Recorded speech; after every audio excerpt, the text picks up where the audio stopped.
Remember there is time for everything under the earth, never been is to acquire. Ṣebí later bá fi tọmọ, ìrì ló máa o, ọ̀rẹ́ mi má ṣe kánjú. Ìkòkò ọ̀rọ̀, ìsàlẹ̀ ọ̀rọ̀. Praise the Lord! Praise the Lord! Ṣé rí àkọlé iṣẹ́ ìránṣẹ́ tí mo ní fún wa lónìí, àkọlé tó dáa gan ni. Òun ni à ń pè ní ìfẹ́ ayérayé. Kí ni mo ti pè o? Ìfẹ́ ayérayé. Tá a bá ṣí Bíbélì wa tá a wo ìwé Jeremáyà orí 21 tá a ka ẹsẹ̀ 3 rẹ̀, a rí wípé Bíbélì sọ̀rọ̀ nípa ìfẹ́ tí Ọlọ́run fún wa. Ó ní ìfẹ́ tí Ọlọ́run fún wa, ó ní ìfẹ́ ayérayé ni. Tá bá sì tún wo Jòhánù orí 3 ẹsẹ̀ 15, ó ní nítorí Ọlọ́run fẹ́ aráyé tó bẹ́ẹ̀ gẹ́ẹ́ ni ó fi ọmọ rẹ̀ kan fún ni, wípé ẹnikẹ́ni tó bá gbàgbọ́ kó má bàa ṣe kí ni o, kó má bàa ṣègbé, ṣùgbọ́n kó lè ní ìyè àìnípẹ̀kun. Ìfẹ́ ayérayé, ìfẹ́ tó lágbára ni, ìfẹ́ tó lọ́rìn ni, ìfẹ́ tí kìí tán ni, ìfẹ́ tí kìí tí ni, ìfẹ́ tí kìí sá ni, ìfẹ́ tí Ọlọ́run ní fún gbogbo ọmọ ènìyàn pátápátá. Ìfẹ́ ayérayé. Tẹ́ bá ṣí Bíbélì yín tẹ́ ẹ wo ìwé Róòmù orí 8 ẹsẹ̀ 35, Róòmù orí 8 ẹsẹ̀ 35, ìbéèrè ńlá kan bẹ́ẹ̀ o tọ́lọ́run béèrè. Ó ní kí ni yóò ha àyà wá kúrò nínú ìfẹ́ Kristi? Sọ pé kí ni yóò ha àyà mi kúrò nínú ìfẹ́ Kristi? Sọ bẹ́ẹ̀. Kò sí o, kò sí. Èṣù, ẹ̀ṣẹ̀, agbára òkùnkùn tàbí ìfẹ́ ayé kò lè yà wá kúrò nínú ìfẹ́ Kristi. Kò tán bí awíwíwí ó ní ká má dẹ̀ sọ ọ̀rọ̀ rẹ̀.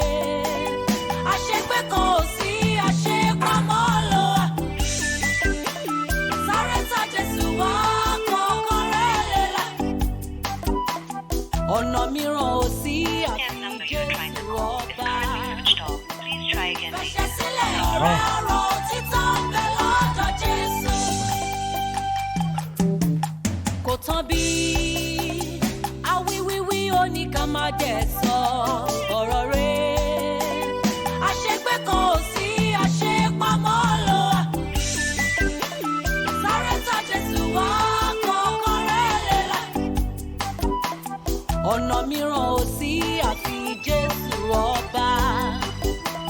Fẹsẹ̀ sílẹ̀ ọ̀rẹ́ ọ̀rọ̀ títọ́ ń bẹ lọ́dọ̀ Jésù. Tímótì 2 orí 1 ẹsẹ̀ 9, ó ní ìgbàlà tí a gbà, ìpè ìgbàlà tí a gbà nínú mímọ́ ni. Ìgbàlà wa, ìpè wa ń bẹ nínú mímọ́. Èyí ń túmọ̀ sí pé tó bá ti di ẹni ìgbàlà, ó ṣe kí ni o? Ó ti di ẹni mímọ́. Ohun tó bá wù kó ṣe, kí ló wà? Àbẹ́ kí ló wà? Mímọ́ ni. Àwọn mi ò sọ dáadáa. Ok, ṣé ẹ̀mọ̀ kàdá máa ti báyìí? Mo fẹ́ kọ́ dìde lórí ẹsẹ̀ rẹ. Hallelujah! Dìde lórí ẹsẹ̀ rẹ. Dìde lórí ẹsẹ̀ rẹ. Ó yá, máa wí tẹ̀lé mi. Mo ti gba Jésù lónìí. Mo ti di ẹni àtúnbí nínú Jésù. Ọmọ Ọlọ́run ni mí nínú Jésù. Ẹ̀ṣẹ̀, èṣù kò lè já mi gbà lọ́wọ́ Jésù. Gbogbo àwọn ọmọ Ọlọ́run pátápátá láti di ẹni ìgbàlà. Ṣé wá rí nínú òtítọ́ ọ̀rọ̀ yìí ni wàá máa rìn, tí wàá máa yan fandafanda lójoojúmọ́ wípé mo ti dẹni àtúnbí. Agbára ẹ̀ṣẹ̀ kò lágbára lórí ohun tó bá wò ọ́ ṣe, yóò dá fún ẹ lórúkọ Jésù. Òtítọ́ ọ̀rọ̀ yìí ni kó máa gbámú nígbà gbogbo. Ọlọ́run ti kọ orúkọ rẹ sínú inú ìwé ìyè. Ẹ jọ̀ọ́ kí ó tó di pé màá gbé microphone kalẹ̀, mo mọ̀ wípé àwa kọ̀ọ̀kan níbí ó ṣeé ṣe kọ́lọ́run fọwọ́ tán ọkàn wa nípa ọ̀rọ̀ permanent site wa tó wà ní court tá ń sọ̀rọ̀ nípa ẹ̀. Wọ́n ní pé 5 million la nílò láti san. Wọ́n dẹ̀ fún wa ní 2 weeks pé ká fi san 5 million yìí. Ọ̀sẹ̀ kan ló kù báyìí ó tí 2 weeks yìí yóò fi pé. Bóyá òun wò mí nílé ni àbí ibi tó wà òkú tó máa wò mí ó dẹ̀ fẹ́ dá síṣẹ́ Ọlọ́run. This is the opportunity for you. Wàá rí account number church wa ń bẹ̀. 5 million la need. 5 million la need. Tó bá dẹ̀ pé àwa tá a wà nínú church náà tá a bá fẹ́ rí mi ẹ mọ̀ pé I'm always available Monday, Wednesday and Friday. Tó yẹ pé check lẹ fẹ́ fún wa ní o ẹ rí mi. Then tó bá dẹ̀ yẹ pé okay ẹ fẹ́ san cash ń sìn ni ẹ rí akápò yóò dára fún ẹ lórúkọ Jésù. Mo ní yóò dára fún ẹ lórúkọ Jésù. Yóò dára fún ẹ lórúkọ Jésù. O ti nígbàlà náà o sì ti nígbàlà ayérayé. Èmi ti nígbàlà náà mo ti nígbàlà ayérayé. Èmi ti nígbàlà náà mo ti nígbàlà ayérayé. Èmi ti nígbàlà náà mo ti nígbàlà ayérayé. Praise the Lord.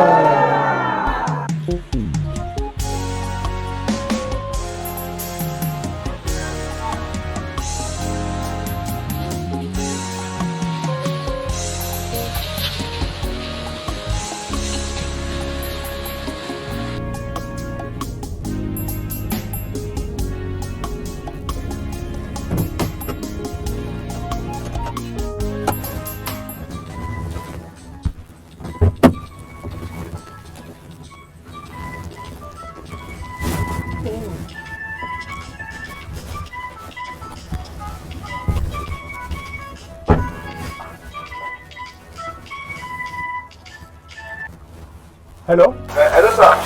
Tani? This is okay. The gentleman that transferred some $15 million. Jesus! We thank God, sir. I saw the message on TV. But if you could, can knowledge, can support the project efficiently. My brother. Sorry. Ọlọ́run fúnra rẹ̀ yóò bùkún ẹ. Ilẹ̀kùn ọ̀run yóò ṣí. Gbogbo ilẹ̀kùn ọ̀run tó ti tì, mo pàṣẹ fúrátà, ó yá kán máa ṣí báyìí lórúkọ Jésù. Gbogbo kòtò tí ì ṣe tiẹ̀, tí ayé lè ti gbẹ́ kalẹ̀ fún ẹ ní orúkọ Jésù. Ó yá ìkòtò náà báyìí kó máa dípa ọ̀nà ó là fún ẹjú tàtẹ̀yìn wá lọ. Sórí iṣẹ́ tó bá wù kó máa ṣe, mo pàṣẹ ọ̀run, mo pàṣẹ mo fi ahọ́n Elédùmarè sọ̀rọ̀. Wípé iṣẹ́ tó wù kó máa ṣe yóò máa ní ìbùkún lórúkọ Jésù. Ọ̀nà yóò là fún ọ.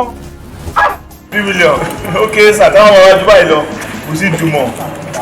Yes, sir. We support the work of God. Alright, sir. Every God, we wish can meet. I need some. I need prayer. I need. Màmá yìí sí òun bẹ̀. Màmá yìí sí. Màmá yìí sí dáadáa. So, that Monday or Wednesday or Friday, anytime you do it, my friend has me. Inú mi á dùn púpọ̀. Mo jẹ́ mọ̀ pé inú mẹ́ta lọ́kàn náà á dùn. Ṣé gan sir? Àmì. Yes, sir. Ẹ ṣé.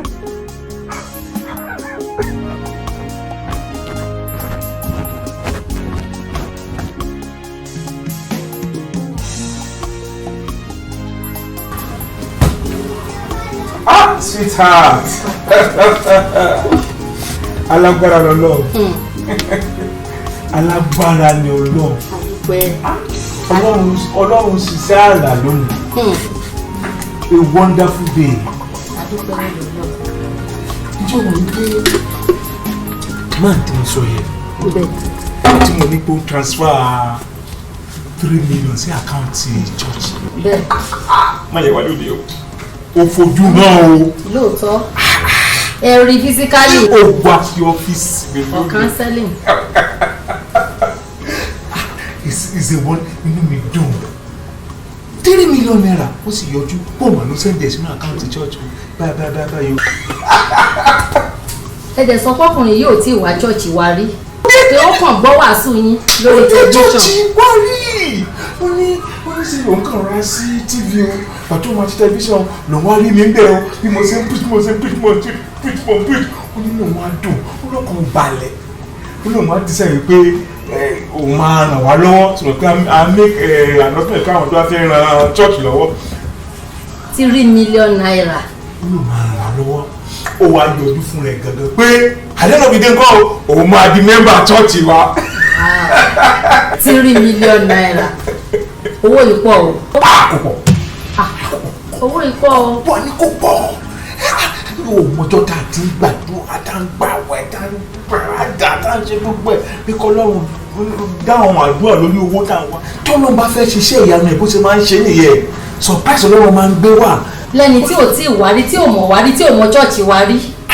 àní result ẹ̀ ló ń rí síbi èèyàn kan lọ́lọ́run ṣáà máa ń lò ọ̀nà kan lọ́lọ́run máa ń gbà ọjà kan ló ń lo èèyàn àbí kó ló circumstances. àmọ́ ṣùgbọ́n kíni kò sí ṣùgbọ́n kankan ọpẹ́ ni ká máa dú kò sí ní ṣùgbọ́n by there kò sí kankan lọ́rọ̀ ó ní ṣe ọlọ́run gangan fún ẹ ò sáà ní wọlá tókè kò wá ní pé ó yá ẹgbàá 5 million ọlọ́run ò ní ṣe èèyàn lọ́lọ́run máa rán àbí circumstance so ó sì rẹ́yàn ọlọ́run ò sì rẹ́yàn lásán o ó rán big man sí wa. iṣẹ́ wo ló ń ṣe gan-an.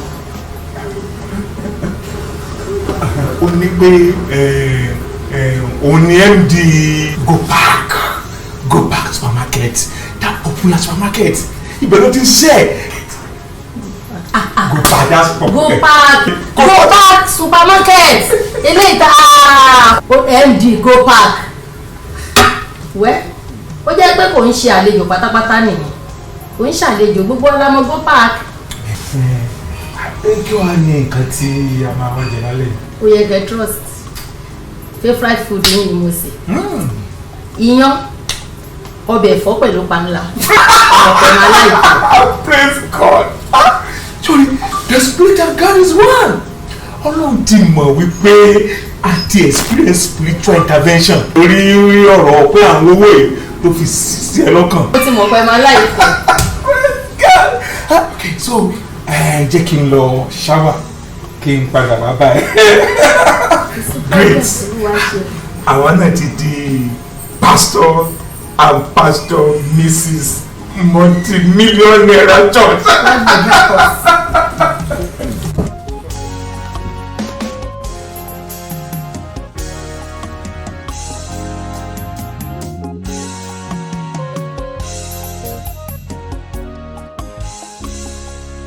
Once again, I welcome you.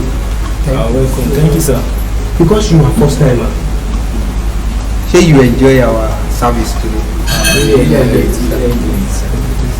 Kevin, I even enjoyed your message today. It was very powerful. The part we may enjoy first is that part where you say the dog wasted their life, better part than we don't die. Well, we thank God though. We dey for prison, but we still dey alive. That's the street. That's the street. Okay. Tábà ti parí fellowship wa báyìí. Èèyàn kan á dìde á sọ story alẹ́ nǹkan tó gbé débi. Now who go tell us his story among you? Yes, I story. My story dey long o.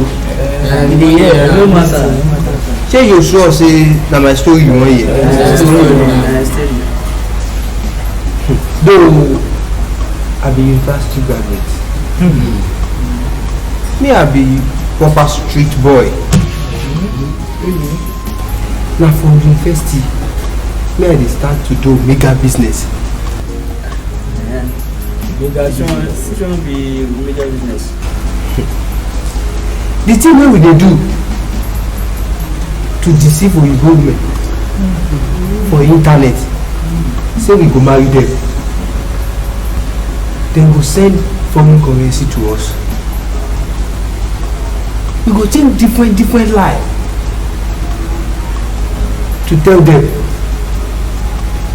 dem go just send money to us like mumu. That time sef we dey say to police well.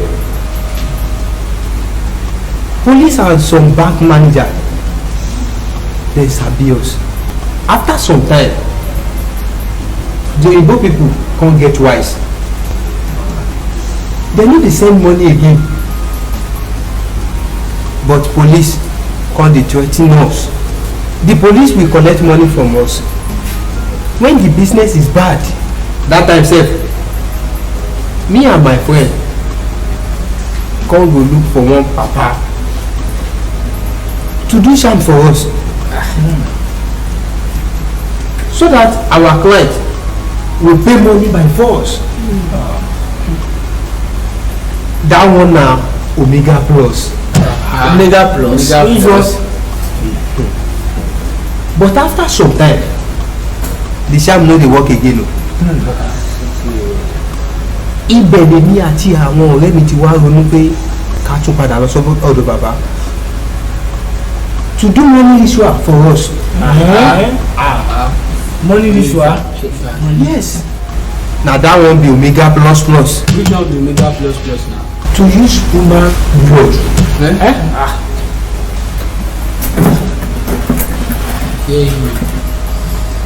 Na that one me I dey use my younger sister. Younger sister? Yes. I come get plenty money.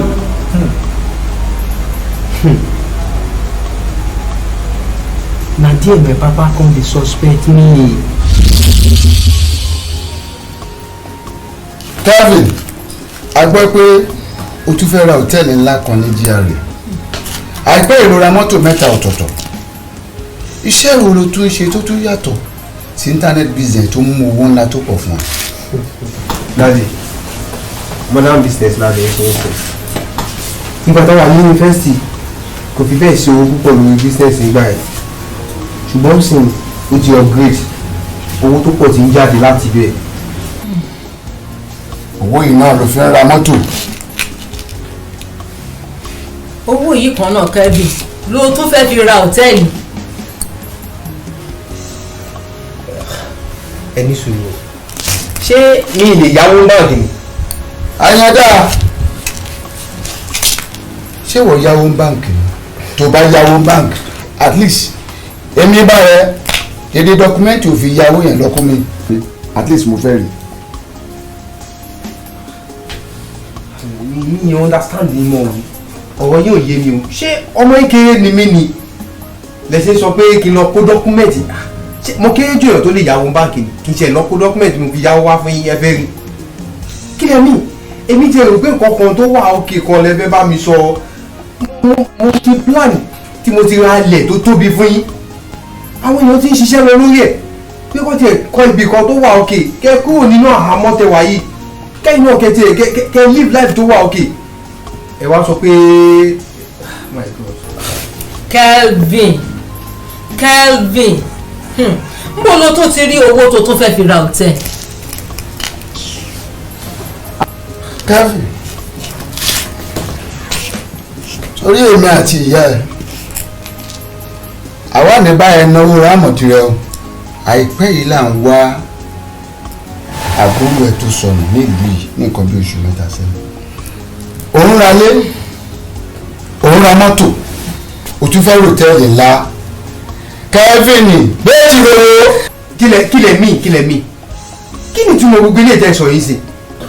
Àjẹkẹ́ lánàá ọmọ kú lẹ́nu lẹ́yìn ṣàìmọ̀ fàdé èké lánàá ìpọ́nmọ́ ìkúnlẹ̀ nìjẹ́.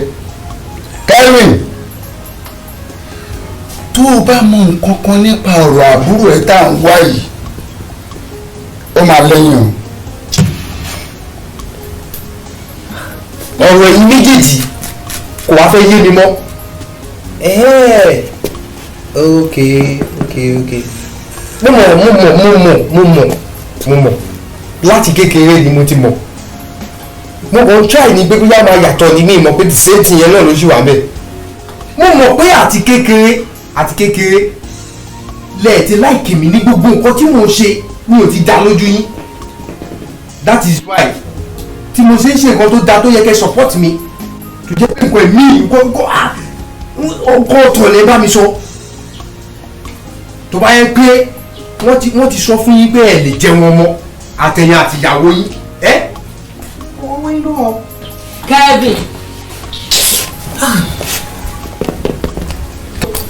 ẹlẹ́ṣẹ̀ ẹ̀mí ń lọ láì máa jìyà iye wọn lè rọrùn rẹ̀ à ń sọ lóye ká sọ ìwé ìdókòwò máa bára wọn débi ìdá. Kelvin ọkọ mi ṣó mọ̀ pé mi nìyá ẹ̀ sórí gbogbo nǹkan tó pamọ́ bá mi sọ jẹ́ kí n mọ bí nǹkan ṣe ń lọ ṣó ń gbọ́ mi ọkọ mi. ẹ̀gbọ́n dákẹ́jà rẹ̀ kí lè lọ́ọ́ tún sọ sí i. mo ní ṣé iṣẹ́ ẹ̀ tún trust mi ni irú lẹ́yìn náà tún sọ yìí náà. bí nǹkan ṣe ń lọ kí lè mí. ṣòro náà rí nǹkan tí dádì ẹ̀ ń sọ ń sìn kò sí nǹkan tó lè ṣẹlẹ̀ ìyá ọmọ náà ló máa dá lé lórí.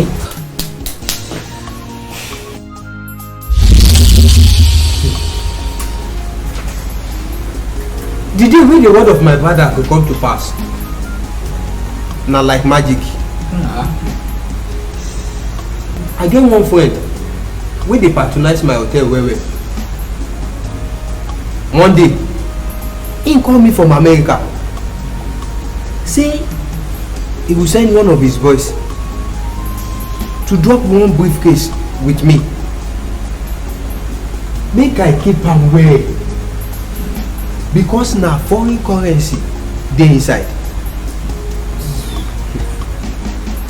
I carry the briefcase go to my house. After 2 weeks, my friend call me again. Say he wan travel come back. Make I reserve a place for him for the hotel. We just dey relax in one of the bars in the hotel.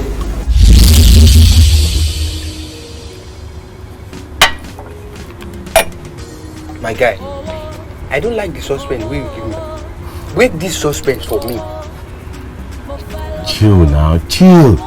I don't tell you say na hard currency dey there. Hard currency? Since you don't even give me the password, how may I know that hard currency dey inside? Relax. Relax. Okay. I don't tell you already say I don't come finally. So I go give you your own. I go give you your share now. No problem, no problem. Hope say you never tell anybody and you keep am safe. Trust me for that now. Since the day your boys don't give me the briefcase, I don't carry the briefcase go to my house so that I can keep am well. Okay. Trust me for that. Okay. That's trust nice. Me.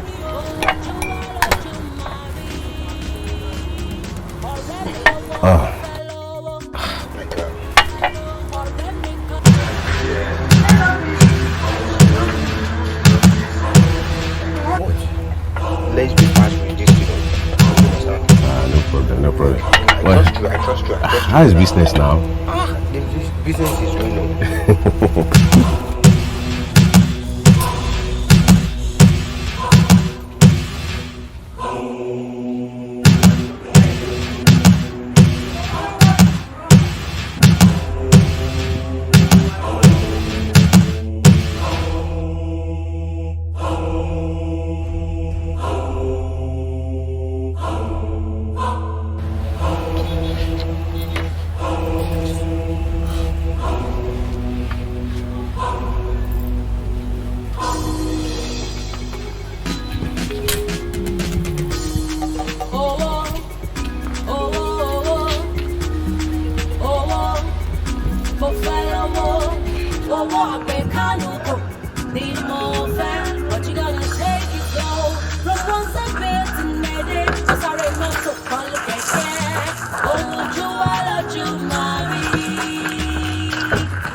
No, they waste my time. I don't like to dey waste person. Your guy don't make me waste time. Man, I don't waste you like I waste your guy. The consignment dey your possession. Me, I know. Tell me where the package dey, I will go carry am.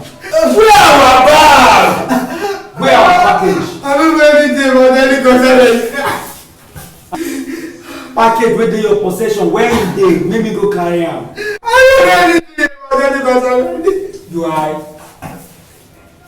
The package wey dey your possession, tell us where e dey, I go carry am. Say you want to say you get clear? I don't know anything. Man, I don't waste you like I waste your guy.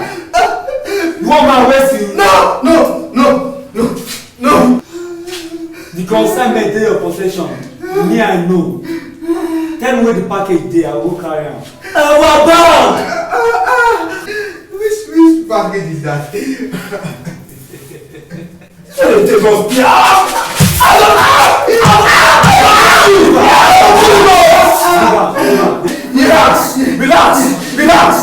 Relax. This guy don't make me lose my temper. Now, I will count 5. 5. Where the package dey? 4. Wait. What man waste you? I'll go back. Man, wait. No. I hear you. I don't know anything. 3. 2. Hey! Everyone down! Everyone down! If you do anything, you blow your head. Kyle, Okadon. Down! Don't waste our guy.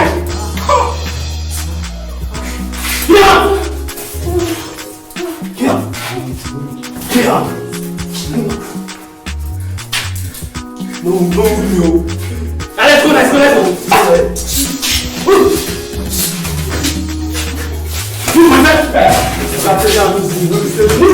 go.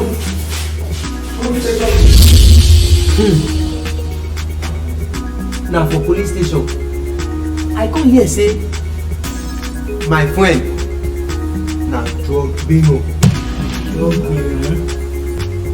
I don't know how the lawyer get all the receipt of my cars and the big hotel. I can't tell the court say me I do money ritual. I just silent. Mi ò ní ẹ̀sùn kankan tí wọ́n fi kàn mí. But the only offence that I have is the offence of my sister wey I dey use to do money ritual. That is what I'm suffering for here. Mi ò ní ẹ̀ṣẹ̀ kankan tí wọ́n lè sọ pé wọ́n kà sí mi lẹ́sẹ̀. Ṣùgbọ́n mo ní èyí ni mo ṣe wà. That is my own story. I hope you learn from it.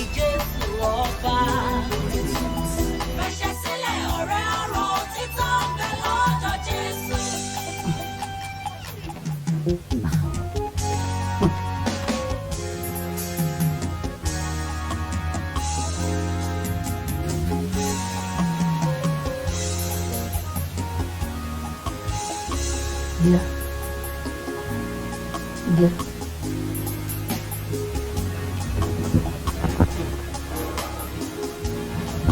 Bàbá yín sọ̀rọ̀.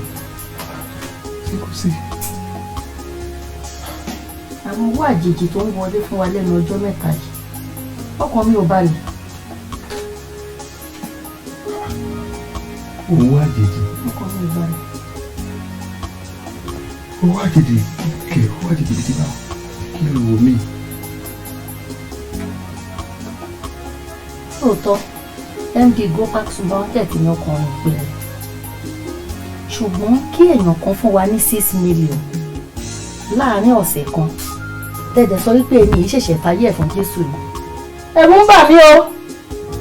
Ẹ̀rù ń bà mí gidigidi, mi ì tí ẹ̀ lè sùn. Mi ì lè sùn o. My dear, ṣòrí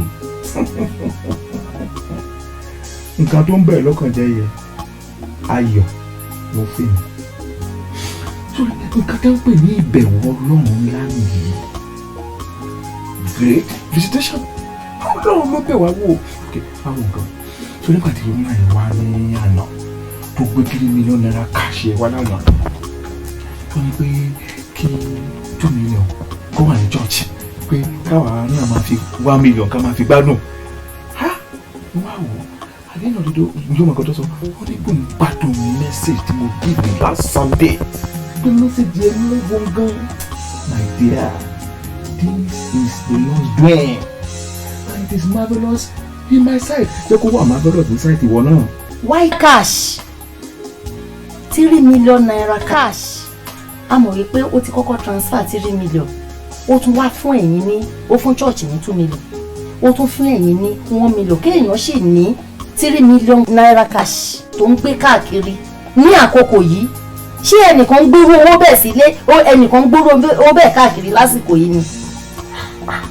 my dear kí ló dé why are you full of criticism kí ló dé tó o fi respect anointing ọlọ́run lórí ayé mi kí ló dé náà mi ò preach pé kí n dé sí lẹ́sìn kí n pè kó ẹ kó anointing o àbí kí n sọ̀kalẹ̀ ń pípé kó wá embrace mi pé ẹ kó anointing o you don't respect the anointing of God in my life yàtọ̀ sí gbogbo miracle tó ń ṣẹlẹ̀ expression of God's grace àti anointing tó ń ṣẹlẹ̀ lórí àwọn èèyàn you are full of suspicion ṣé mi ò kì í ṣe ìdíṣẹ́ ọlọ́run mọ́ ni ṣé mi ò ní divine visitation mọ́ ni wàá sá máa dá mi lẹ́bi náà ni wàá máa dá mi lẹ́bi náà ni outside that eternal security tí mo ṣe discover nínú bíbélì kì í ṣe pé anybody ló kọ́ mi o mo ṣe discover nínú bíbélì pé once saved forever saved tí mò ń preach bíbélì ni pé tí ọlọ́run bá ti gbà wá ó ti gbà wá títí láéláé kò dẹ̀ sí nípa tó lè já ìyàgbà lọ́wọ́ ọlọ́run ṣé bí wàá tí mo bẹ̀rẹ̀ sí preach eternal security yẹ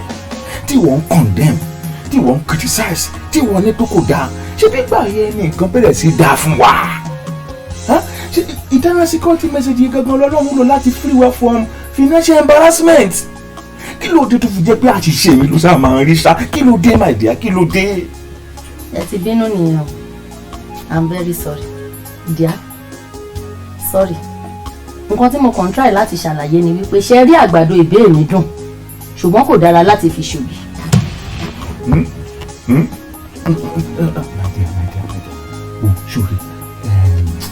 sori mo fẹ́ ṣàlàyé kinní kan fún ẹ mo dẹ̀ fẹ́ kó yé ẹ dáadáa èmi ni ọlọ́run gbé steering mọ́tò yìí lé lọ́wọ́ steering mọ́tò ìgbéyàwó wa àti iṣẹ́ ìránṣẹ́ tó gbélé àwa méjèèjì lọ́wọ́ èmi ni ọlọ́run gbé steering mọ́tò yìí lé lọ́wọ́ mo dẹ̀ fẹ́ kó fi mí sílẹ̀ màá wa mọ́tò yìí dé ibùgbé àṣeyọrí kí ló wá dé máa yẹ tó bá mi struggle pẹ̀lú steering yìí lójoojúmọ́ struggle with the steering.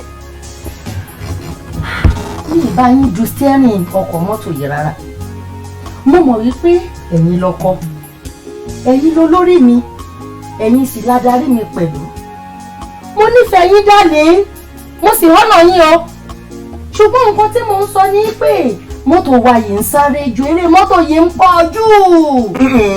má sọ bẹ́ẹ̀ mọ́ àní mọ́tò yìí ò sáré eré yìí kò tí ì tó ìbùkún yìí ò tí ì tó èmi fẹ́ kí ìbùkún yìí pọ̀ sí i tó bá tẹ̀ wá sáré by your own estimation ṣé wọ́n ní dírẹ́fà tó máa tẹ bíréèkì ni ṣé èèyàn méjì tí wọ́n lè máa wọ kàbí mẹ́ta máa ju steering papọ̀ tó bá lọ ṣẹlẹ̀ nítorí gbóná ti máa bára wọn my dear.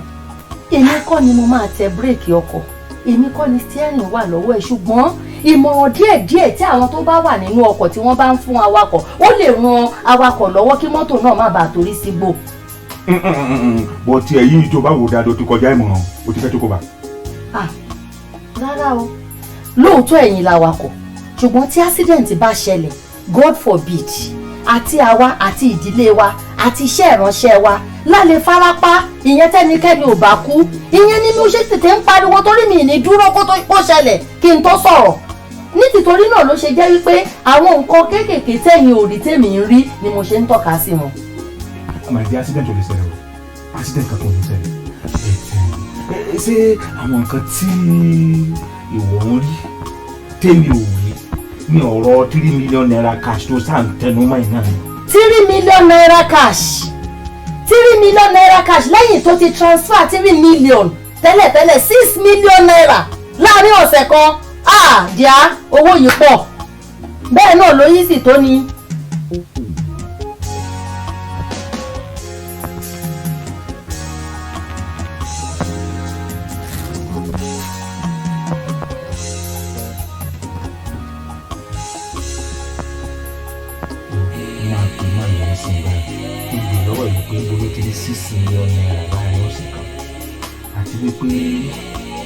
àti pé kí ni ìrísí tó fi gbé 3 million naira cash wá fún wa. ẹ fẹ́ pè ẹ má pè é ẹ ṣe jẹ́ ká wa lọ ká ṣe proper follow up fún ká mọ ilé ẹ̀ ká mọ ìyàwó ẹ̀ ká mọ àwọn ọmọ ẹ̀.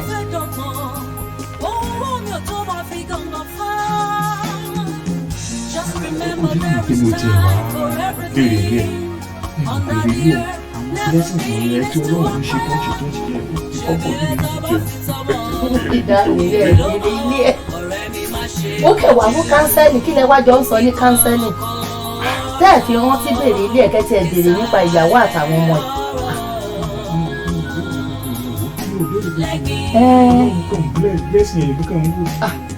A máa wá lọ ní o ṣebí a lè wá lọ sí supamákẹ̀tì ẹ̀ ẹ já béèrè ẹ̀ ń bẹ̀.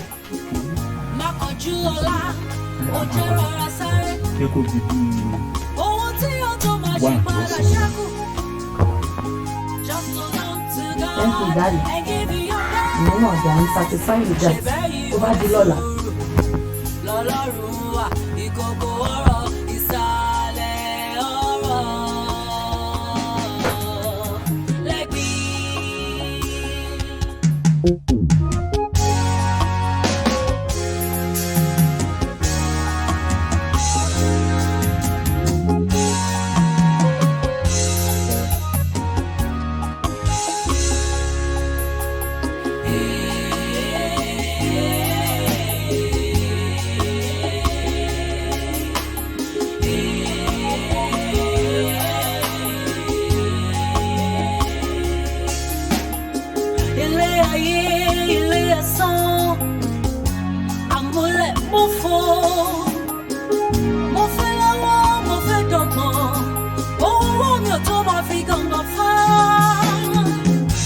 Remember there is time for everything under the earth, never been is to acquire.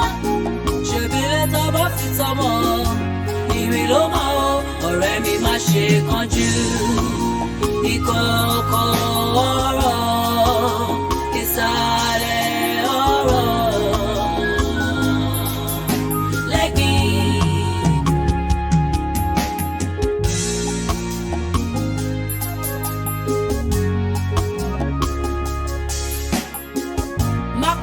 Ọlá ó jẹ́ rọra sáré ohun tí ó tó máa ṣì padà ṣẹ́kù. Just hold to God and give you your best. Ṣé bẹ́ẹ̀ ni onísùúrù lọ́lọ́run wà ìkòkò ọ̀rọ̀ ìsàlẹ̀ ọ̀rọ̀ lẹ́gbí.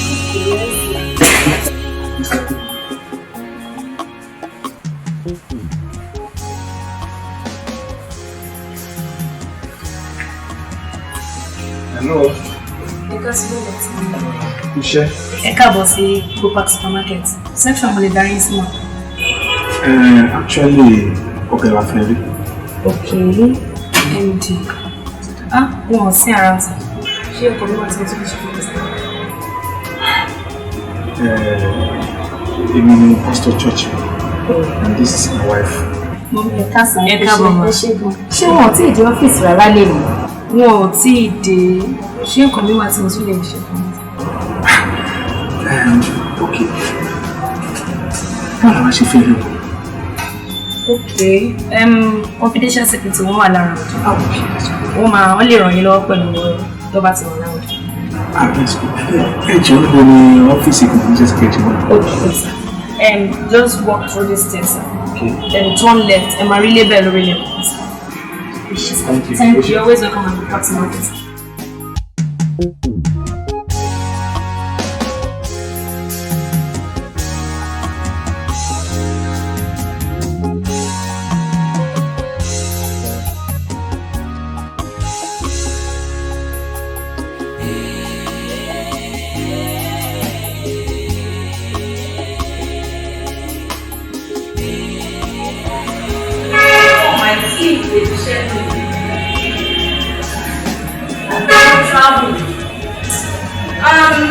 Ó yẹ kán lọ sí Èkó lẹ́yìn but wọn tí ì lọ then àwọn dọ́kúmẹ̀ntì ẹ̀kọ́ kò dání ṣùgbọ́n lọ́fíìsì mi.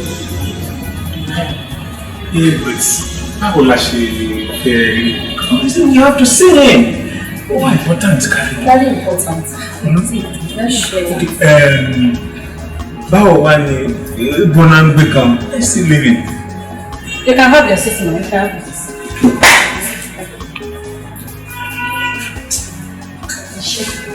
God bless you. Bọ́lá ń gbé kan sí. Ẹ má bínú sí àwọn ọmọ mi. Mo rojú mi. Sorry, actually, nǹkan tó yẹ ká kọ́ ṣe ó yẹ ká kọ́ introduce our another friend of the film. Èmi ni Pastor Ọládèjì. This is Mrs. Ọládèjì, ìyàwó mi. Wow. So, ọ̀gá ti gba Jésù. Wọ́n ti gbà. Oh, praise the Lord. But kí wàá la fẹ́ ṣe báyìí? Bá a ṣe máa mọ ilé wọn. Nígbà tí ẹgbẹ́ àbáwọn lọ́kùn ní lẹ́sìn náà nígbà ṣe máa gẹ́ẹ̀tì wọn nílé. Èyí tí wọ́n bẹ̀ is number 73. Olúkúlù fit ayọ̀ débà ministry. So débà ti pé àti kọ́kọ́ bá wa pè wọ́n. Bóyá tí o bá lè bá wa pè wọ́n sórí nọ́mbà so that we know where he is. O tún bá wa try again. Bóyá nǹkan tá a ṣe ní ìgbà. Bá mi try náà tẹ̀tẹ̀ ó ṣe ṣe kán kí fún mi.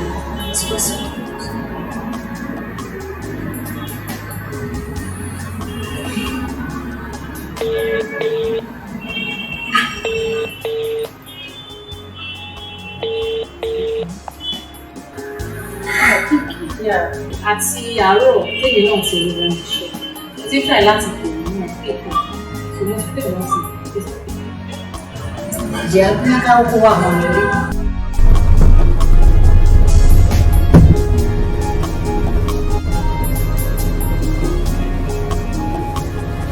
Okay.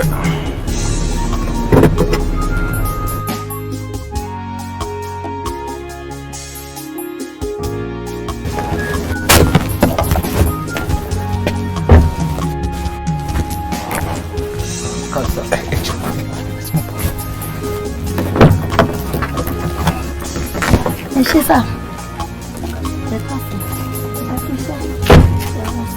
ẹ kú iṣẹ́ o ẹ jọ̀ọ́ actually à ń béèrè Mr.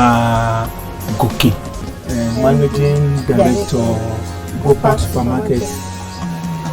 Gary ṣé kò sí àwọn kan sá.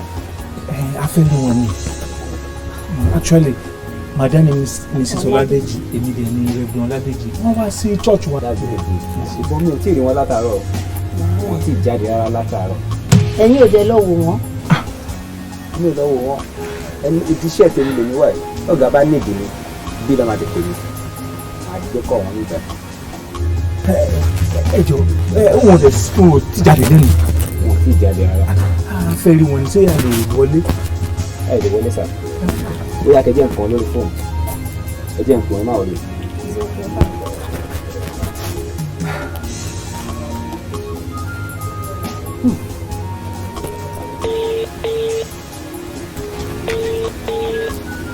ọkùnrin ìdùnnú wọn gbé.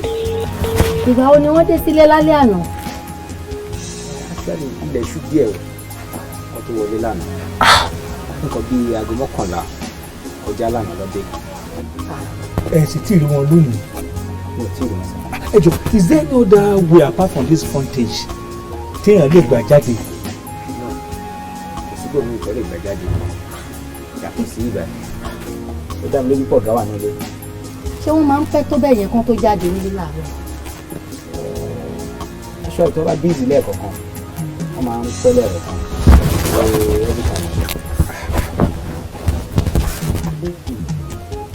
This is aago méjì ti lù. aago méjì ti lù. aago méjì máa ṣe títí dì sí. àbí kí gbogbo wa jọ lọ wò wọ́n ni ẹ jẹ́ ká yọjú sí wọn. lọ́pọ̀lọpọ̀ ẹgbẹ́ àwọn ọmọ.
dókítà ẹjọ́ bá yàrá gòkè ẹjọ́ mi ò mọ̀ mi ibi ni bàbá gòkè.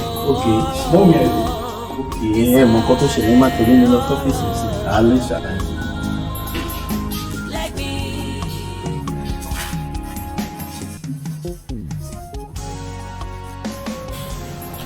mọ́mí àti dádì gòkè. dókítà ó ṣe ní láàánú láti jẹ́ kàn mọ̀ pé ẹsẹ̀ kan yé àti ẹsẹ̀ kan ní gòkè wà. ọ̀rẹ́ mi tó dẹ̀ jẹ́ specialist nínú àyẹ̀wò ọkàn lẹ́yìn tó yẹ gòkè wò tán ó sọ fún mi pé ìdá kan nínú àwọn 10 tó bá nílò case báyìí ló máa ń survive. ṣùgbọ́n dókítà ṣùgbọ́n kí ni.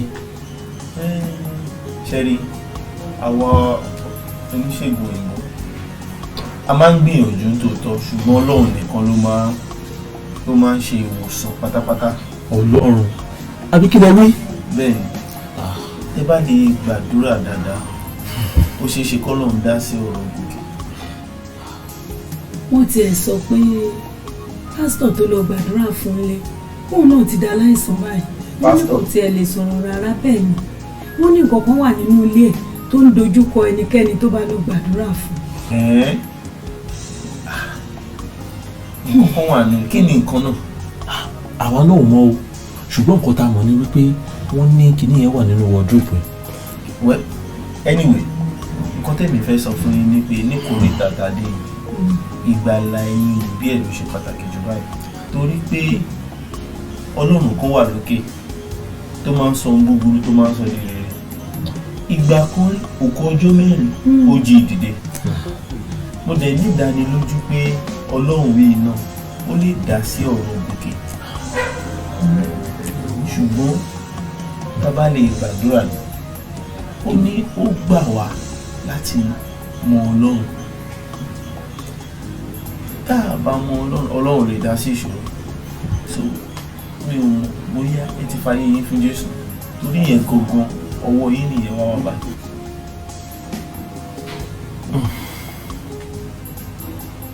wọ́n pẹ́ tí fàyè yín fún Jésù mo lè gbàdúrà fún yín mo mọ̀ pé ìbẹ̀rẹ̀ tó ń ṣẹlẹ̀ á dẹ̀ rí ìyanu nínú ayé gòkè.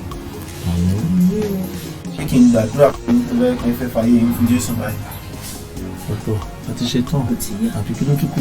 ẹ jẹ́ àtẹríba láti gbàdúrà.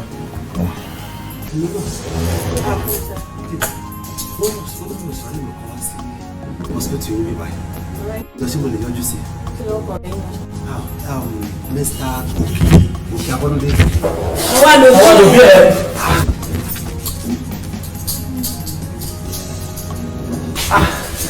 láti bọ́ mi ẹ kò tọ́jú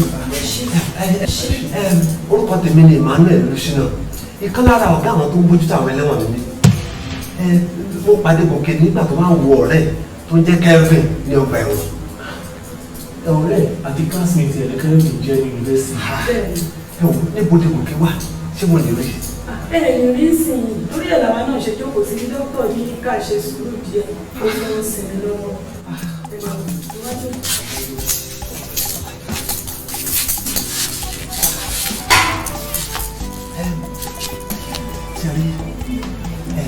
Kelvin ló wàásù fún mi èmi ni mo gbàdúrà fún kí o fi gba Jésù in fact níṣẹ́ ni mo sì lè rí fún pé mo máa mú ní ọjọ́ Sunday á lè jọ lọ sí church àwọn pásítọ̀ máa lè gbàdúrà fún ṣùgbọ́n sẹ́dẹ̀ ni àwọn ọ̀gá mi pè mí ní ẹ̀kọ́ta wa ní ìlú Èkó níbi tí mo ti ń lọ níṣẹ́ ni mo ní accident so ọjọ́ Sunday mi ò lè wá mọ́ ṣùgbọ́n nígbà tí mo wà ókè mo ti ẹ̀dẹ̀ wá kí n ti ẹ̀dẹ̀ wá but mi ò mọ where about it ọ̀rẹ́ mi wá sọ pé kí n wá lọ sí supermarket ẹ̀ nígbà tí mo débẹ̀ lọ sọ pé wọ́n ṣe wá sí hospital ìyẹn ló ṣe ń bọ̀. lóòótọ́ ni nígbà táwọn bíbí ìdókòó fi yé wọn wípé Gòkè dáhùn ẹsẹ̀ kan lé ẹsẹ̀ kan rán. ẹ wò a ní láti gbàdúrà ọ̀rọ̀ Gòkè nílò àdúrà gidigidi o nítorí pé mi gbàgbọ́ yìí pé kò sí ohun tí Ọlọ́run ò lè ṣe. dókítà náà sọ bẹ́ẹ̀ fún wa láàárọ̀ nígbà tó ń wàásù Jésù fún wa pé àfi tá a bá lè gbàdúrà pé kò sí pẹ̀lú àdúrà ohun gbogbo ti ṣíṣe. ẹ wò tó bá jẹ́ bẹ́ẹ̀ tí àwọn dókítà tó wà tẹ́lẹ̀ sí kan ẹ jẹ́ káwa fọwọ́sowọ́pọ̀ mọ́ ká gbàdúrà. ìyá kí ló tó ṣe. bàbá ní orúkọ Jésù ní orúkọ Jésù Olúwa fi Mr. Gòkè Abọ́dúndé àfilé ọlọ́wọ́. ẹ̀mí ìyẹ̀wò ní gòkè lọ ẹ̀mí ìyẹ̀wò ní gòkè lọ ẹ̀mí ìyẹ̀wò ní gòkè lọ ní orúkọ Jésù àgbàdúrà ẹ jẹ́ ká gbàdúrà ẹ jẹ́ ká sọ fún Ọlọ́run wípé gbogbo àwọn tó ń tọ́jú gòkè àti dókítà àti àwọn nọ́ọ̀sì tó ń tọ́jú gòkè lọ́wọ́lọ́wọ́ báyìí kí Ọlọ́run kó jẹ́ kó rí iṣẹ́ náà ṣe ẹ̀mí mímọ́ Ọlọ́run kó gbaṣẹ́ náà lọ́wọ́ dókítà ẹ̀mí mímọ́ Ọlọ́run kó máa fún dókítà ní instruction kó má ṣe òdòdó kó má ṣe abẹ́rẹ́ gún lórúkọ Jésù Kristi ti Násárẹ́tì ẹ jẹ́ ká gbàdúrà ní orúkọ Jésù ní agbára ẹ̀jẹ̀ Jésù Olúwa Ọlọ́run alágbára o a fi gòkè ní ọlọ́wọ́ àti gbogbo àwọn tó ń ṣe ìtọ́jú gòkè lórúkọ Jésù ẹ̀mí mímọ́ Ọlọ́run wá gbaṣẹ́ náà ṣe wá gbaṣẹ́ náà ṣe kí àwọn nọ́ọ̀sì kó má ṣe abẹ́rẹ́ gún kó má ṣe òdòdó oògùn tó tọ́ sí lọ́wọ́lọ́wọ́ báyìí oògùn tó tọ́ sí lọ́wọ́lọ́wọ́ báyìí oògùn ni kí wọ́n lò ní orúkọ Jésù lágbàdúrà ọ̀rọ̀ ìyè kó máa lọ síbi tí gòkè wà lọ́wọ́lọ́wọ́ báyìí yàrá ibi tá a gbé sí nínú ilé ìwòsàn ọ̀rọ̀ rẹ kó máa lọ Bíbélì sọ pé ọ̀rọ̀ Ọlọ́run olóyè olóṣì lágbára ológun ju ìjà olójú méjì lọ ọ̀rọ̀ yìí láti ṣẹ̀dá àwọn ohun ayé ẹ jẹ́ ká ràn Ọlọ́run lọ sí yàrá ibi tí gòkè wà lọ́wọ́lọ́wọ́ báyìí kó lọ ṣiṣẹ́ ìwòsàn ju bí àwọn dókítà ṣe lè ṣe ju bí àwọn nọ́ọ̀sì ṣe lè ṣe ọ̀rọ̀ Ọlọ́run tí a fi ṣẹ̀dá àwọn ohun ayé gbogbo nǹkan tó ti bàjẹ́ nínú ayé gòkè nínú ẹ̀dọ̀ nínú kíndìnrín nínú ìfun nínú egungun nínú ẹ̀jẹ̀ lórúkọ Jésù kó máa gbà àtúnṣe ọ̀rọ̀ Ọlọ́run lọ wò ó sàn gbogbo kíndìnrín gbogbo ẹ̀dọ̀ kó gbà ìyè ẹ̀jẹ̀ kó gbà ìyè egungun kó gbà ìyè gbogbo àgọ́ ara ẹ̀ kó gbà ìyè lọ́wọ́lọ́wọ́ báyà. kò tán bí awíwíwí ó ní ká má dẹ̀ sọ ọ̀rọ̀ rẹ̀ àṣegbé kan ò sí àṣepamọ́ ló wà sáré tọ̀ Jésù wá kọ̀ọ̀kan rẹ̀ lélẹ̀ ọ̀nà mìíràn ò sí àfi Jésù ọba fẹsẹ̀ sílẹ̀ ọ̀rẹ́ ọ̀rọ̀ òtítọ́ ń bẹ lọ́dọ̀ Jésù kò tán bí awíwíwí ó ní ká má dẹ̀ sọ ọ̀rọ̀ rẹ̀ àṣegbé kan ò sí àṣepamọ́ ló wà sáré tọ̀ Jésù wá kọ̀ọ̀kan rẹ̀ lélẹ̀ ọ̀nà mìíràn ò sí àfi Jésù ọba fẹsẹ̀ sílẹ̀ ọ̀rẹ́ ọ̀rọ̀ òtítọ́ ń bẹ lọ́dọ̀ Jésù.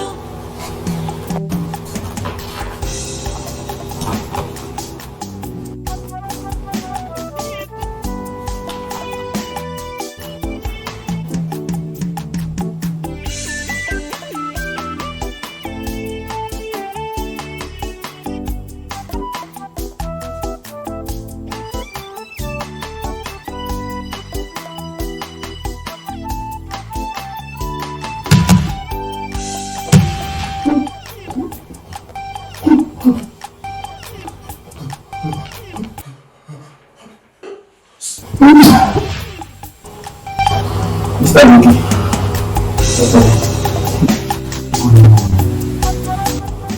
This is Divine Encounter Specialist Clinic. Ọ̀fáànù ló gbé ilé wá ní ẹsẹ̀ kan ayé ẹsẹ̀ kan. Àbí ti ṣe àwọn test oríṣiríṣi lórí. Ṣùgbọ́n a dúpẹ́ pé Ọlọ́run ti gbogbo. Báwo la wá yìí sí?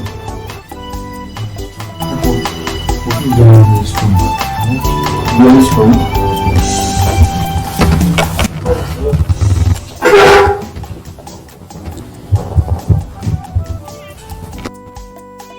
Ilé ẹ̀ka yẹn lójú pé ẹ ti wà strong náà. Can you confirm? Okay. Èmi ò ní sọ fún mi pé olùkọ́ ní tíátà tó ń lébò lọ́wọ́ rẹ̀. Èmi ò ní sọ fún mi pé prayer mi prayer of deliverance. Èmi ló. Báwo ni ṣe mọ̀? Ó sọ fún dókítà ilé ìwòsàn tó yà wípé obìnrin kan tó ń rọ ní ilé ìwòsàn rẹ̀ wípé kó gbàdúrà ti sílẹ̀ fún pé tó bá gbàdúrà ti sílẹ̀ fún á máa bí ọmọ ẹ nítorí pé gbogbo nǹkan tó yẹ kí wọ́n ṣe gẹ́gẹ́ bí oníṣègùn wọn ti ṣe é ṣùgbọ́n àdúrà nìkan ló kù.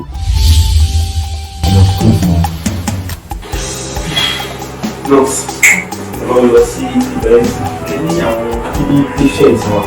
People in the office, this is the baby, my friend. Hello, let's see.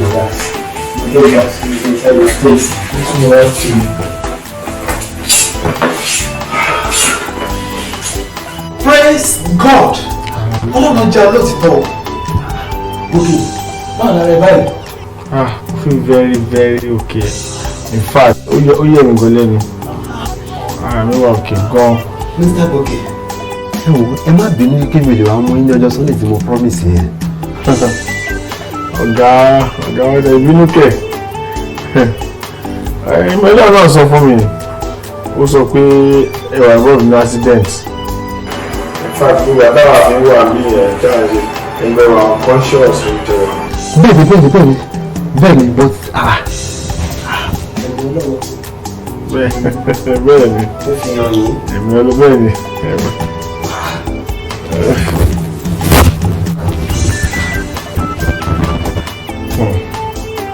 Jésù farahàn nínú ìṣípayá kan.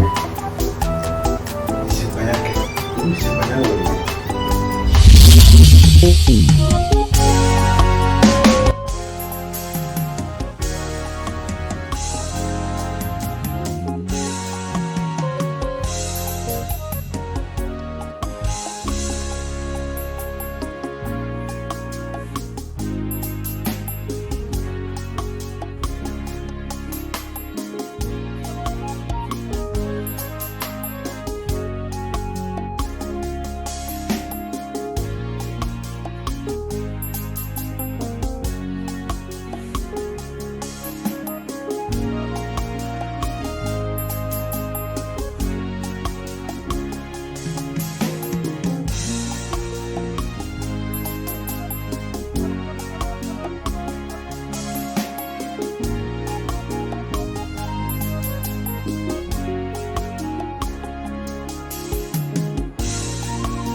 Ọlágòkè Abọ́dúndé,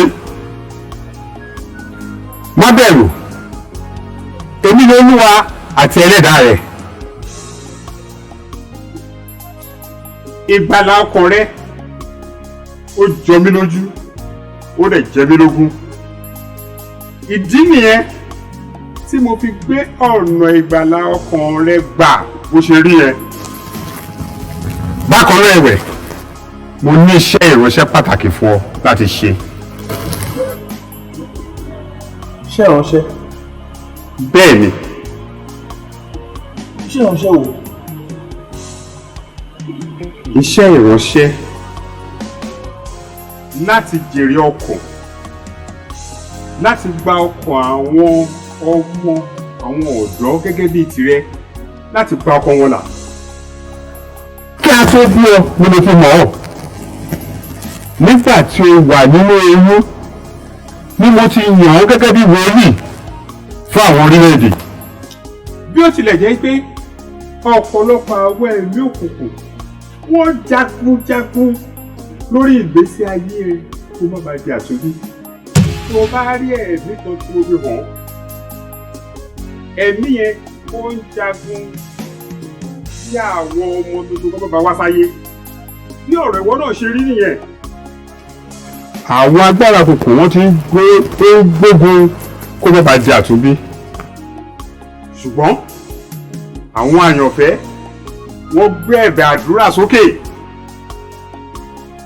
A sì rí i pé ọkùnrin ní ìgbàlà. Àwọn àyànfẹ́ bíi Kelvin, ó tiẹ̀ jẹ́ pé inú ọgbà ẹ̀wọ̀n ló wà, ó gbààwẹ̀, ó gbàdúrà.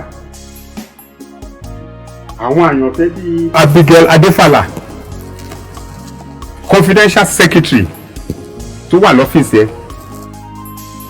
John Ọmọládé, your gate man. Wọ́n gbàdúrà fún ìgbàlà ọkùnrin. Jẹ́ n sọ fún ẹ, àpẹẹrẹ kìíní nínú iṣẹ́ ìránṣẹ́ tí mo ní fún ọ ní eléyìí. Àdúrà àti ẹ̀bẹ̀ fún àwọn ọkàn tí wọn ò tí ì mọ̀ mí. Àwọn tó jẹ́ pé wọ́n wà nínú ayé bí aláìsí láyé. Àwọn tó jẹ́ pé pàápàá àwọn ọ̀dọ́ lóríṣiríṣi. Àwọn ọ̀dọ́ bíi tiẹ̀, àwọn tí wọ́n ti ta òkú ayé wọn tí wọ́n ti ta àpò wọn ọ̀rọ̀. Àpẹẹrẹ iṣẹ́ kìíní nìyẹn, ẹ̀bẹ̀ àti àdúrà fún àwọn ọkàn tó sọnù. Ọlágòkè, tí èèyàn bá ti di àtúndí báyìí ó dàbí ọmọ owó tó jẹ́ pé a ṣẹ̀ṣẹ̀ bí. Ṣé o kúkú mọ̀ pé kì í ṣe gbogbo oúnjẹ ni ọmọ owó lè máa jẹ? Lóòótọ́ ẹni tó dúró gẹ́gẹ́ bí bàbá fún ọ ọgbà ẹ̀wọ̀n ló wà, kò lè fún ọ lóúnjẹ tó tọ́ láti jẹ, ṣùgbọ́n ó fà ẹ́ lé Emmanuel Mishino pé kó máa ṣètọ́jú ẹ̀. Emmanuel Mishino sọ pé kó o dúró dè ní ọjọ́ ìsinmi kó wọ́n wá mú ọ, ṣùgbọ́n àwọn ẹ̀mí òkùnkùn àwọn ogun mìíràn tó dìde wọ́n pàdé mọ́tò tí Emmanuel Mishino wọ̀ lọ́nà Èkó nígbà tí wọ́n ní kó wá sí headquarter. Ó l'accident. Ó dákú. Ìdí tí òfin lè wá mú ọ ní ọjọ́ ìsinmi nìyẹn. Lóòótọ́ ìlú dúró dè pé kó wá. Lóòótọ́ ni bàbá. Lọ́dún náà lọ́hùn mo dúró. Ìgbà tó àwọn ènìyàn kò ní pò gbẹ. Àmọ́ òjò ojú. Èṣù ti lọ dìlé wọn lọ́dọ̀. Inú orí ni mo wà. Tí mo fi wo Samuel lórí tẹlifíṣàn lọ́jọ́ sí. Lóòótọ́ òun fẹ́ jẹun gẹ́gẹ́ bí ọmọ ọwọ́ tuntun, ṣùgbọ́n bẹ́ẹ̀ gbèrè lọ́wọ́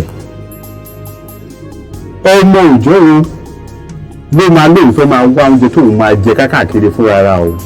Kí ni ọmọ òòjọ́ mọ̀ láyé tí wọ́n ń jẹ? Lóòótọ́ gbọ́ ọ̀rọ̀ Ọlọ́run lórí ẹ̀rọ amóhùnmáwòrán, ṣùgbọ́n kì í ṣe gbogbo igi tí ewé bá wà lórí ẹ̀ ló máa ń léso. Lórí tẹlifíṣàn lọ́jọ́ yẹn wọ́n sùn yẹn wọ́n sùn gidi ni ó dẹ̀ bá mi lára mu. Mo dẹ̀ fi pé Ọlọ́run náà ló ń sọ. Ọlágòkè jẹ́ ìṣàpẹẹrẹ fún ọ. Tí àwọn èèyàn bá ní egbò ní ẹsẹ̀ wọn tí wọ́n bá dé ilé ìwòsàn, ṣèbáwọn nọ́ọ̀sì wọ́n á bó ojú egbò, wọ́n á bó dáadáa. Nígbà tí wọ́n bá bó wọ́n á wẹ̀ ẹ́, wọ́n á fi oògùn sí i. Ṣèbí egbò tó wà lára ìwọ ni wọ́n bá wọ́n daṣọ bò kí wọ́n ló gbọ́ wàásù.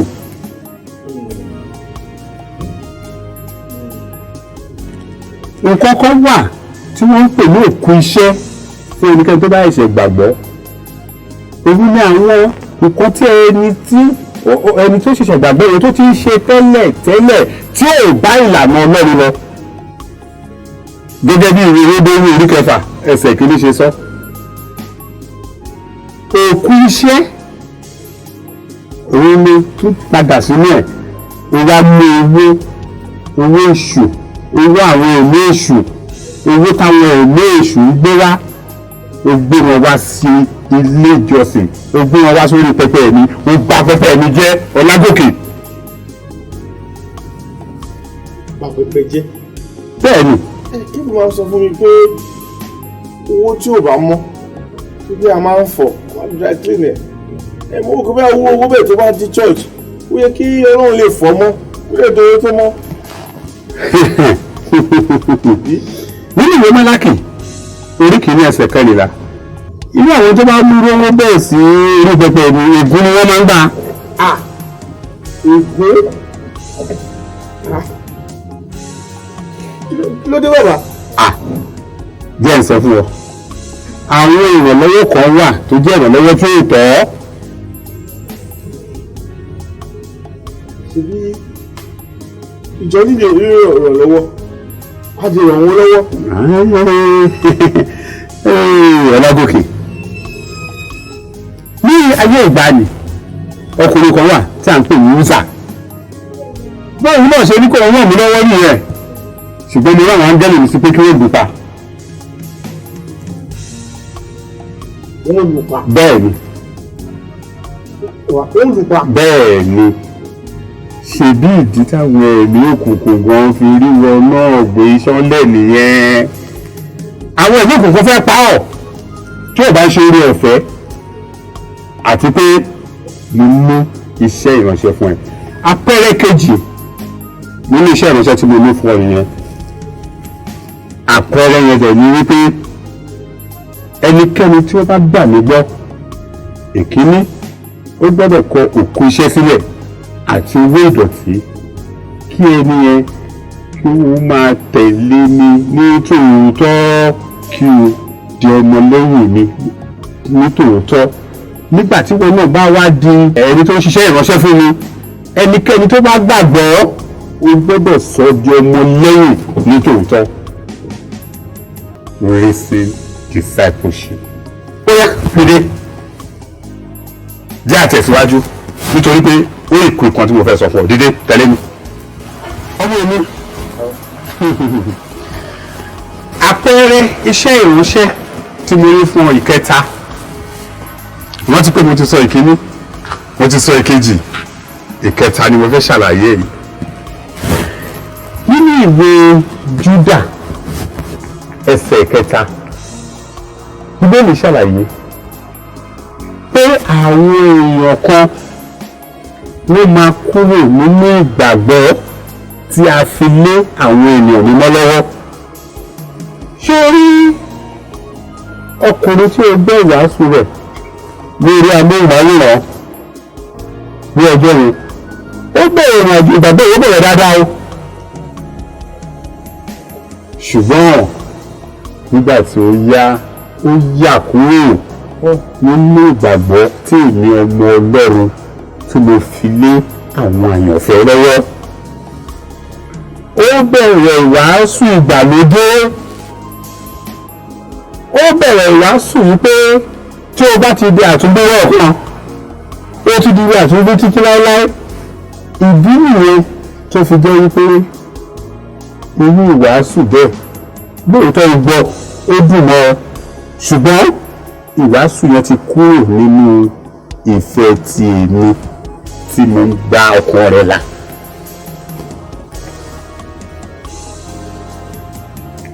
lọ́dún sọ fún ọ kò sí nǹkan tó ń jẹ́ ìwàásù ìgbàlódé. Dáfídì nígbà tí wọ́n fẹ́ gbé àpótí ẹ̀rí Olúwa tó kọ́ kẹ̀kẹ́ tuntun. èyí tí mo sọ yìí ó wà nínú ìwé Króníkà kìíní orí 13 ẹsẹ̀ 7. wọ́n wá gbé àpótí ẹ̀rí gbogbo sórí kẹ̀kẹ́ tuntun. ṣùgbọ́n níkẹyìn níbi tí wọ́n ti ń lọ ìdájọ́ mi dé bá wọn. nígbà tí ìdájọ́ mi dé ẹ̀rù bá Dáfídì ó bá gbé àpótí ẹ̀rí ó bá gbé lọ sílé Òbédédọ̀. Dáfídì ó wá jókòó wá wòó pé kí ló ṣẹlẹ̀ àṣìṣe owó ni ó ṣe é. nígbà tó wá rí pé àṣìṣe tó òun ṣe òun ni pé wọn ò gbé àpótí ẹ̀rí bó ṣe yẹ kí wọ́n gbé e. ó ṣèwádìí báwo ni wọ́n ṣe ń gbé àpótí yìí gan-an.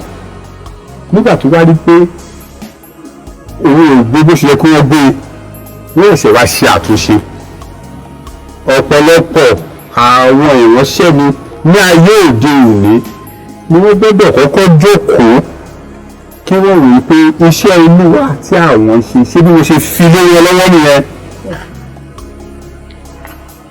ìdí nìyẹn o tí ọkùnrin yẹn tó fi jẹ́ pé bó ṣe yọ ojú báyìí àwọn ẹ̀mí èṣù gbógun ti òun náà. ó wá dàbí ẹni tó dàbí ẹni pé tó ń hùwà mímọ́ ṣùgbọ́n tí ò ní agbára tó ń tẹ̀lé. ẹ̀mí èṣù bá pa òun náà ṣùgbọ́n ó ya odi nítorí àánú mi nítorí pé mo mọ̀ wípé ó yà kúrò nínú ìfẹ́ mi ni mo sì ń fẹ́ kó padà. iṣẹ́ ìránṣẹ́ tí mo náà ní bí o bá ṣe ń dàgbà má yà kúrò nínú iṣẹ́ ìránṣẹ́ mi má yà kúrò nínú ìgbàgbọ́ tí mo fi lélẹ̀. má yà kúrò. àpẹẹrẹ mélòó ló ti fi sílẹ̀ fún ọ Ọlágòkè? àpẹẹrẹ 3. nísìnyí máa padà lọ sínú ayé wàá padà sí àgọ́ ara ẹ̀. Bàbá wọ́n jẹ́ padà àmì fúyẹ́ níbí ẹbí tí gbogbo àlàáfíà tí mo tẹ tí mo experience lágbàtà tó bí mi sáyé ó ní mo experience ìdùnnú ayọ̀ ọba méjì padà ẹjọ́ jẹ́ kí wà báyìí pẹ̀lú kí n máa kẹ́kọ̀ọ́ lábẹ́ yín. ó máa padà sáyé nítorí iṣẹ́ ìránṣẹ́ tí mo ní fún ọ. kí ni ìdí rẹ̀ tí mo fi mú ọ lá gbogbo àwọn nǹkan tó là kọjá tó bá ṣe torí iṣẹ́ ìránṣẹ́ mi? kí ni ìdí ẹ̀ tí mo fi ń tú àṣírí agbára òkùnkùn fún ọ tó bá ṣe torí iṣẹ́ ìránṣẹ́ mi? nísìnyí wá àwọn tí wọ́n ń gbàdúrà fún ọ àdúrà wọn ò gbọdọ̀ lọ láì má ṣẹ nítorí náà wà padà lọ. ilé ìjọba délé ayé ìkòkò abàmì tó gbé sílé ẹ wá gbé jáde wàá gbé jáde wàá wá fọ́ ìkòkò abàmì yìí wàá fọ́ mọ́lẹ̀ nísìnyí mo fẹ́ kí o lọ jẹ́ iṣẹ́ tí mo rán. má gbàgbé àpẹẹrẹ tí mo fi hàn ọ́ ní ibí lórí iṣẹ́ ìránṣẹ́ tí mo ní fún ọ. Bàbá.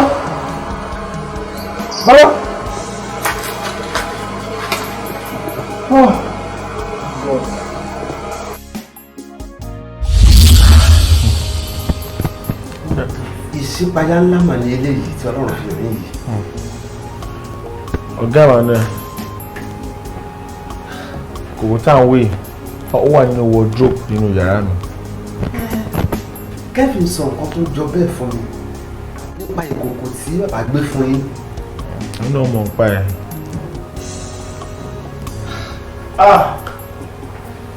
Mr. Goke. Doctor.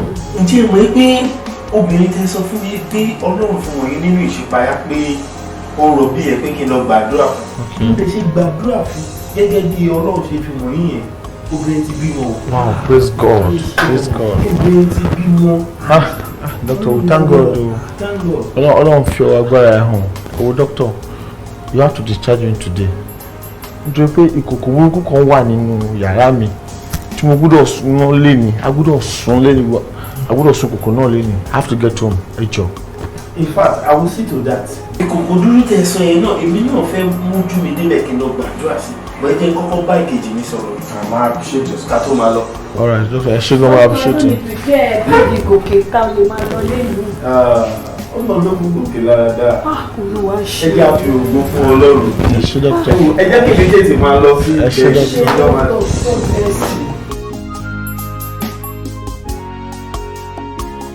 Blood of Jesus, blood of Jesus, blood of Jesus, blood of Jesus, blood of Jesus, blood of Jesus. We plead the blood of Jesus. We plead the blood. Holy Ghost fire, blood of Jesus. We plead the blood of Jesus. We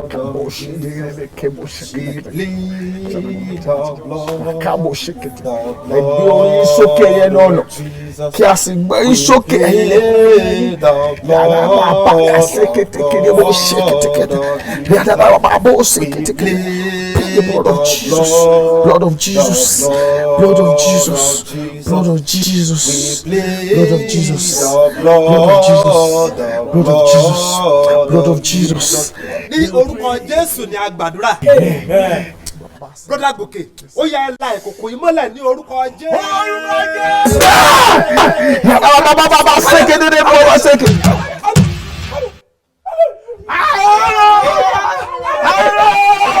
Jesus, Jesus, Jesus, Jesus, Jesus, Jesus,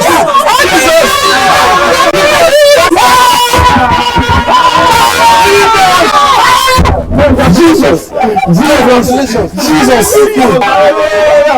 thank you, Jesus. Oh, Jesus, thank you, Jesus.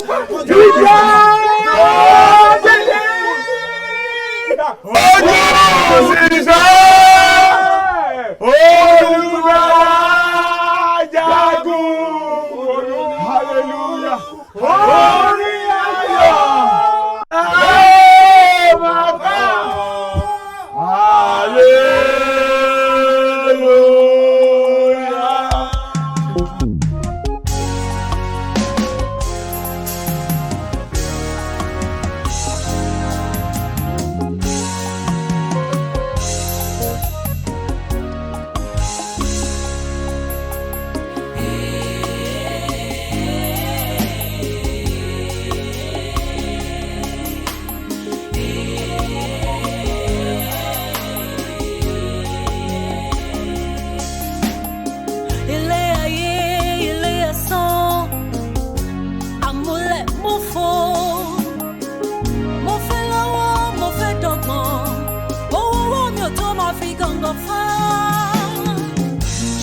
remember there is time for everything under the earth. Never been is to acquire. Ṣebílẹ̀ tá bá fi tọmọ, ìrì ló máa o, ọ̀rẹ́ mi má ṣe kánjú. Ìkọ̀kọ̀ ọ̀rọ̀, ìsàlẹ̀ ọ̀rọ̀. Like me.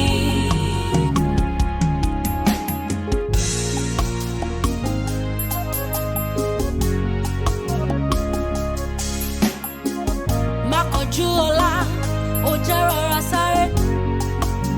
Ohun tí ó tó máa ṣì padà ṣẹ́kù. Just hold on to God and give it your best. Ṣe bẹ́yìn onísùúrù lọ́lọ́run wà, ìkòkò ọ̀rọ̀ ìsàlẹ̀ ọ̀rọ̀. Like me.